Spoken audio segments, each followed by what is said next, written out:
अभी तक हम लोगों ने टेंस, सिंपल सेंटेंस और कुछ मॉडल वर्ब्स को सीख लिया है, लेकिन अभी तक एक भी ऐसा काम हम लोगों ने नहीं किया जिससे कि हम लोग इंग्लिश को बोल सके। ठीक है, तो जैसे कि इंग्लिश बोलने के लिए हमें किस चीज़ की सबसे ज़्यादा ज़रूरत पड़ती है। भले ही आपको टेंस आ जाए, सिंपल सेंटेंस आ जाए, मॉडल वर्ब आ जाए, लेकिन आखिर ऐसे कैसे वर्ड्स होते हैं या कैसे स्ट्रक्चर होते हैं कि बोलते समय हमें tense, modal verb, simple sentence आने के बावजूद भी हम इंग्लिश को नहीं बोल पाते हैं। तो हमें कुछ स्पेशल स्ट्रक्चर की ज़रूरत होती है कि हमें इंग्लिश बोलते समय उसकी ज़रूरत अवश्य पड़ती है, तभी हम इंग्लिश को बोल पाते हैं। ठीक है, तो आइए आज से हम लोग शुरू करते हैं कुछ special structure to speak English, यानी इंग्लिश बोलने के लिए कैसे कैसे स्ट्रक्चर की ज़रूरत पड़ती है। ठीक है, तो आइए मैं एक एक करके आपके सामने एक एक स्ट्रक्चर, जैसे कि देखिए पहला स्ट्रक्चर है डू ईवर। डू ईवर का मतलब होता है कभी तो। ठीक है, इसका प्रयोग कैसे करेंगे? सबसे पहले हम लिखेंगे डू ईवर, इसके बाद वर्ब, इसके बाद अदर वर्ड। जैसे हम कहें कि कभी तो पढ़ लिया करो, कभी उसकी बात मान लिया करो, ठीक है, कभी स्कूल चला जाया करो। ऐसे बातों को हम जब भी बोलते हैं तो उसमें क्या दिखता है आपको? यानी कि जब हम ऐसे सेंटेंसेस का प्रयोग करते हैं तो उसमें एक प्रकार का आपको आदेश झलकता है, यानी आप किसी को किसी बात को कह रहे हैं कि उसकी बात मानने के लिए। और जब आप किसी को आदेश देते हैं या किसी से रिक्वेस्ट करते हैं, ये सब सेंटेंस हमारे कौन से होते हैं? इंपरेटिव सेंटेंस, यानी आदेश सूचक वाक्य। तब हम इस वाक्य को बनाएंगे तो सबसे पहले क्या करेंगे? कभी तो, इसे ठीक है, इसकी इंग्लिश लिखेंगे डू ईवर। फिर इसके बाद क्या करेंगे? पढ़ लेना। जैसे हम कहें कि कभी तो पढ़ लिया करो, तो क्या कहेंगे कि डू ईवर रीड, यानी इसको हम बनाएंगे डू ईवर रीड। अब यदि इसमें हम जोड़ देते कि कभी तो हिंदी पढ़ लिया करो, इंग्लिश पढ़ लिया करो, भूगोल पढ़ लिया, जो भी, यानी आप यहाँ पे ऑब्जेक्ट डाल देंगे, हम उसी की इंग्लिश बाद में लिख देंगे। फिलहाल यहाँ पे हम केवल क्या कहेंगे कि डू ईवर रीड। ठीक है, नेक्स्ट सेंटेंस देखते हैं।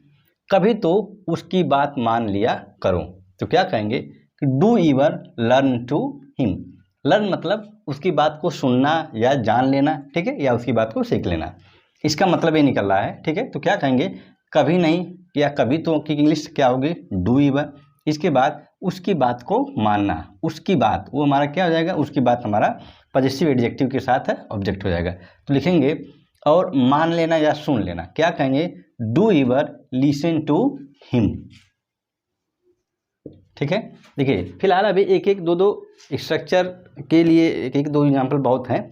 बस हमें जानना क्या होता है, किसी भी वाक्य को बोलने के लिए हमें उसका केवल स्ट्रक्चर आने की ज़रूरत होती है। जब आपको स्ट्रक्चर पता रहेगा तो आप किसी तरह के भी वाक्य रहेंगे उसको आप क्या कर सकते हैं? बना लेंगे। ठीक है, नेक्स्ट देखिए गेट यूज्ड टू, इसके बाद वर्ब की फोर्थ फॉर्म। हालांकि हम लोगों ने पढ़ा है कि वर्ब जब भी कहीं टू लिखा रहता है तो टू के बाद आने वाली क्रिया का हमेशा कौन सा?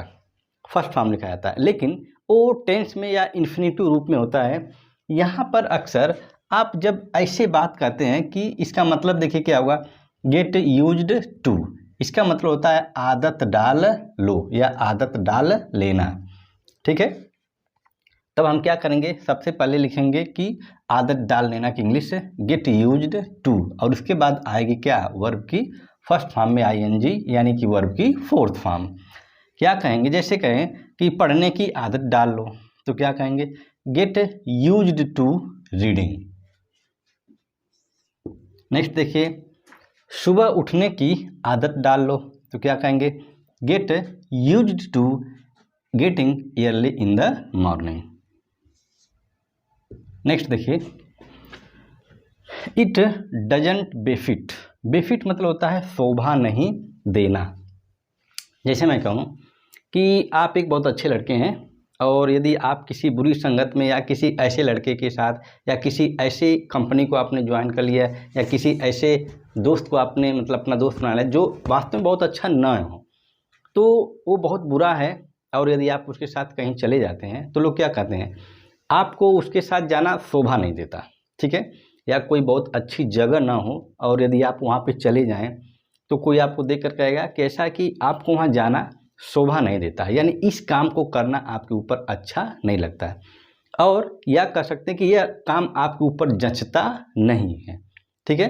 तो इसके लिए हम इंग्लिश का प्रयोग क्या करते हैं, इट डजंट बेफिट। बेफिट का मतलब, ठीक है, कि शोभा नहीं देना।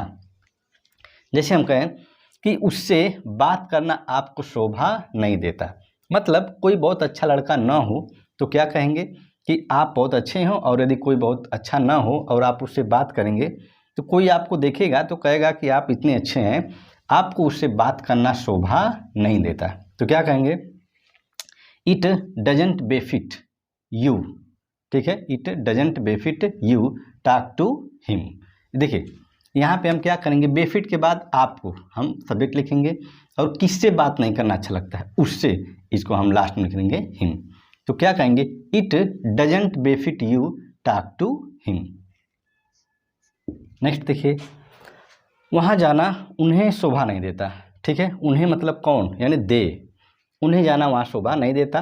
तो क्या कहेंगे, it doesn't befit they go to there,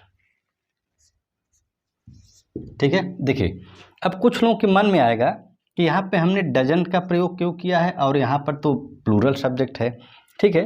देखिए ये कोई टेंस नहीं है, यह एक स्पेशल स्ट्रक्चर होते हैं, ठीक है। तो आप इसमें हमेशा इसका एक स्ट्रक्चर है कि इट डजंट बेफिट, आप चाहे सब्जेक्ट सिंगुलर हो चाहे प्लूरल हो, सबके साथ यहाँ पे क्या लगता है, ठीक है, डजंट का प्रयोग। जैसे आपने कहा होगा जब कभी कोई पूछता है कि हु आर यू, तो या फिर कभी कोई पूछता है कि वहाँ कौन है, तो आप अंधेरे में हो तो खड़े रहते हैं तो नहीं कहते कि इट्स मी। अब देखिए आपने वहाँ पे आई, आप चाहे आप इट्स आई कहें चाहे इट्स मी कहें, आपने वहाँ पे इट्स का प्रयोग किया, यानी इट इज का प्रयोग किया, ठीक है। तो वहाँ पर ऐसा क्यों हुआ, क्योंकि वो कोई टेंस नहीं है, वह एक स्पेशल स्ट्रक्चर होते हैं। आप वहाँ पे बताने के लिए आप ऐसे नहीं कहते कि इट एम आई, ऐसा बिल्कुल नहीं कहते, ठीक है, क्योंकि वो सब स्पेशल स्ट्रक्चर होते हैं, ठीक है।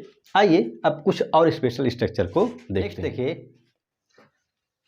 नेक्स्ट सेंटेंस है व्हेनेवर आई सी, जब देखो तब।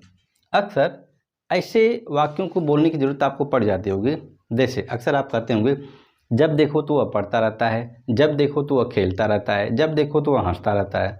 ऐसे वाक्य अक्सर आप बोलते होंगे, लेकिन केवल हिंदी में।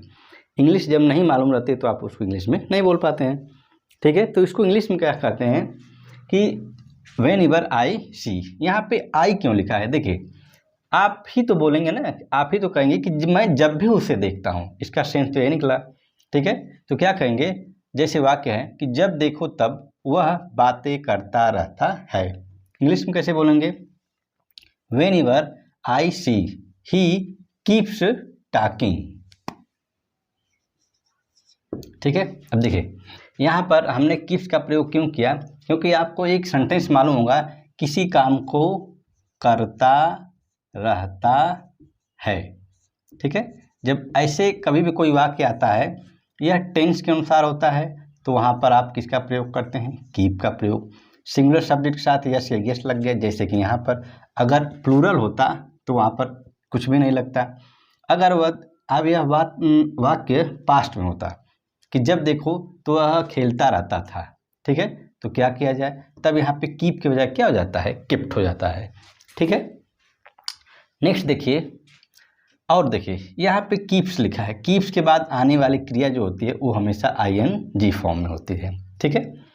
नेक्स्ट है बाय आस्किंग होम, इसके बाद हेल्पिंग वर्ब, यह हमेशा होता है टेंस के अनुसार।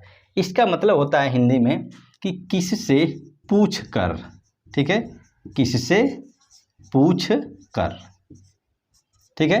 अक्सर आप बोलते होंगे कि तुम किससे पूछकर यहाँ पर आए, ठीक है, तुम किससे पूछकर कमरे में अंदर आए, तुमने किससे पूछकर मतलब मेरे मोबाइल को टच किया, ठीक है। ऐसे वाक्य अक्सर आपको बोलने की ज़रूरत पड़ जाती है। और देखिए यहाँ पे जो जब होम शब्द लिखेंगे बाय आस्किंग होम, इसके बाद आपको हेल्पिंग वर्ब लगानी पड़ेगी, ठीक है। और वह कैसे, टेंस के अनुसार। यदि वाक्य प्रेजेंट का होगा तो वहाँ पे आप is, am, are, do, does इसका प्रयोग करेंगे। यदि वाक्य पास्ट का होगा तो डिड, वाज, वर, हैड इसका प्रयोग होगा। यदि वाक्य फ्यूचर का होगा तो आप वहाँ पे विल या शैल का प्रयोग करेंगे, ठीक है। इसलिए देखिए हमने आगे लिख रखा है टेंस के अनुसार।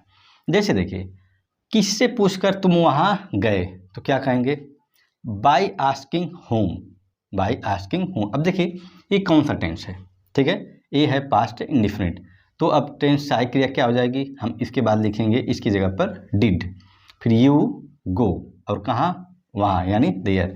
पूरा वाक्य क्या होगा, by asking home did you go there, ठीक है। नेक्स्ट देखिए, नेक्स्ट सेंटेंस है हमारा इवन बाय मिस्टेक। इसका हिंदी मतलब होता है गलती से भी, ठीक है। ये बहुत ही इंटरेस्टिंग है। अक्सर आप किसी न किसी से जरूर कहते होंगे गलती से भी मेरे घर तुम मत आना। अक्सर ऐसे सेंटेंस को बोलने की जरूरत कहाँ पड़ती है। अक्सर जब आपका कोई शत्रु हो, इनमी हो, तो आप उसके साथ अक्सर कहोगे कि गलती से भी तुम मेरे सामने मत आना, ठीक है। तो ऐसे आप सेंटेंस को अक्सर बोलते हैं, ठीक है, हिंदी में। लेकिन इंग्लिश नहीं मालूम होती है तो आप नहीं बोलते हैं। देखिए इसको इंग्लिश में क्या कहते हैं, इवन बाय मिस्टेक। इसका मतलब होता है गलती से भी, ठीक है। देखिए इसको बनाएंगे कैसे, हम कहेंगे सबसे पहले गलती से भी। इवन का मतलब भी होता है, कुछ लोग पहले से जानते होंगे। मिस्टेक, बाय मिस्टेक, ठीक है। तो क्या कहेंगे कि यहाँ मत आना। यह देखिए अब केवल आना लिखा है, यहाँ पर आप ये मत समझे कि मतलब पास्ट इंडेफिनिट हो गया। अब देखिए यह जब आप वाक्य किसी को बोलते हैं तो लगभग धमकी भरी बातें कहते हैं, ठीक है। गलती से भी मेरे घर मत आना, ठीक है, ऐसे वाक्य बोलते हैं। तो ऐसे देखिए जब आपने किसी से बोला कि गलती से भी मुझे टच मत करना, गलती से भी मेरे मोबाइल को छूना मत, ऐसे वाक्य बोलते हैं। तो ऐसे आप एक प्रकार का किसी को आदेश देते हैं, ठीक है, या किसी को अपनी बात को कहते हैं। और जब आप किसी को आदेश देते हैं या किसी को कोई बात सलाह देते हैं तो लगभग वो क्या होती है, इंपरेटिव सेंटेंस में, ठीक है। तो इंपरेटिव सेंटेंस की खासियत लगभग किससे होती है, वर्ब से होती है, ठीक है। यहाँ पे क्या कहा गया है, गलती से भी यहाँ मत आना। इसको इंग्लिश में कैसे कहेंगे, डोंट कम हियर, और क्या, इवन बाय मिस्टेक, ठीक है। तो ये है हमारे स्पेशल स्ट्रक्चर, ठीक है। यह special structure to speak English class 1 है, ठीक है। तो ये एक छोटी सी वीडियो थी, मैं उम्मीद करता हूँ कि इससे कुछ न कुछ सीखने को आपको जरूर मिला होगा। यदि वीडियो आपको पसंद आई हो तो वीडियो को लाइक करें, शेयर करें और कमेंट्स में ज़रूर बताएं कि आपको वीडियो कैसी लगी, ठीक है। तो फिर मिलते हैं नेक्स्ट पार्ट में, तब तक के लिए टेक केयर, गुड बाय।